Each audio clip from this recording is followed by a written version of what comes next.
थेट पत्र, no record no सॅलरीचा कडक अल्टिमेटम. पण हा निर्णय केवळ एका पत्रापुरता मर्यादित नाही. यामागे आहे 8 एप्रिलची ती हाय व्होल्टेज बैठक आणि महाआयटीला दिलेला थेट इशारा. पाहूया या निर्णयाचा सविस्तर पंचनामा. शिक्षण संचालनालयाने माध्यमिक आणि उच्च माध्यमिक 9 एप्रिल 2026 रोजी जारी केलेले हे पत्र म्हणजे राज्यातील शैक्षणिक प्रशासनात शिस्त आणण्याच्या दृष्टीने घेतलेला एक आरपारचा निर्णय आहे. 8 एप्रिल 2026 रोजी माननीय शिक्षण आयुक्तांच्या उपस्थितीत झालेल्या उच्चस्तरीय बैठकीत या कडक अंमलबजावणीवर शिक्कामोर्तब करण्यात आले. विशेष म्हणजे शिक्षण संचालक महेश पालकर यांनी हे पत्र थेट महाआयटीचे बिझनेस अॅनालिस्ट पवन जोशी यांना धाडले आहे, ज्याचा अर्थ असा की आता तांत्रिक स्तरावरच पगाराची किल्ली फिरवली जाणार आहे. या निर्णयातील महत्त्वाचे तांत्रिक मुद्दे: डीडीओ स्तरावरील जबाबदारी.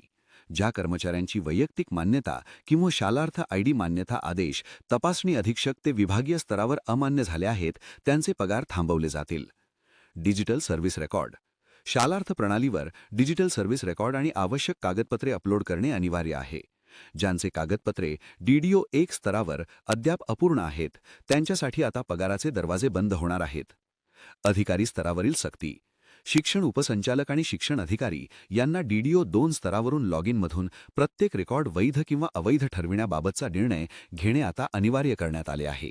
यामध्ये होणारी दिरंगाई थेट शिक्षकांच्या हितावर घाला घालणारी ठरणार आहे.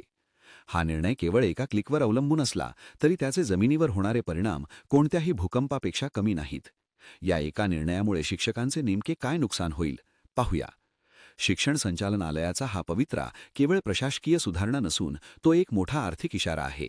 जर तांत्रिक साखळीत कुठेतरी त्रुटी राहिली तर त्याचा फटका थेट शाळेच्या प्रमुखापर्यंत पोहोचणार आहे. MTR 44A चा अडथळा. MTR 44A म्हणजे शिक्षकांचे ऑनलाईन वेतन देयक. जर डीडीओ 2 स्तरावरून डिजिटल सर्व्हिस रेकॉर्ड आणि आवक नोंदीबाबत कार्यवाही झाली नाही तर प्रणालीतून हे देयक जनरेटच होणार नाही. म्हणजेच पगार काढण्याची तांत्रिक प्रक्रियाच तिथेच थांबेल. 15 फेब्रुवारी 2026 पासूनचा फटका. खासगी अनुदानित शाळांमधील ज्या कर्मचाऱ्यांचे रेकॉर्ड अपूर्ण आहेत त्यांना 15 फेब्रुवारी 2026 पासूनचे वेतन आणि भत्ते अदा न करण्याचे स्पष्ट निर्देश आहेत. हा हजारो शिक्षकांसाठी मोठा आर्थिक धक्का आहे. सामूहिक जबाबदारी. या निर्णयाचे सर्वात मोठे वैशिष्ट्य म्हणजे मुख्याध्यापकांची जबाबदारी. जर शाळेतील एकाही शिक्षकाचे रेकॉर्ड अपूर्ण असेल तर त्या शाळेच्या मुख्याध्यापकाचेही वेतन रोखले जाणार आहे. हा एक प्रकारे प्रशासनाने दिलेला सामूहिक शिक्षेचा इशाराच आहे. प्रशासकीय शिस्तीचा हा बडगा आता राज्यातील शिक्षण व्यवस्थेत किती पारदर्शकता आणतो की गोंधळ वाढवतो, हाच खरा प्रश्न आहे. शिक्षण संचालनालयाने आता करू या मरोची भूमिका घेतली आहे.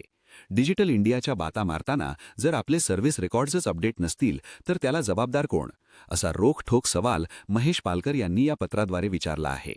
मात्र तांत्रिक बिघाड किंवा अधिकाऱ्यांच्या दिरंगाईमुळे सामान्य शिक्षकाचा पगार अडकणे कितपत न्याय्य आहे, हा विचार करण्यासारखा मुद्दा आहे. तुम्हाला काय वाटते? प्रशासनाचा हा कडक पवित्रा शिक्षण क्षेत्रात शिस्त आणेल की केवळ शिक्षकांची अडवणूक करेल?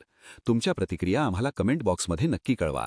अशाच रोखठोक आणि सविस्तर बातम्यांसाठी आमच्या चॅनलला सबस्क्राईब करा आणि हा व्हिडिओ आपल्या शिक्षक बांधवांपर्यंत शेअर करायला विसरू नका, जेणेकरून वेळेत त्यांचे पगार सुरक्षित राहतील. पाहत रहा आज की बात ताज के साथ. धन्यवाद.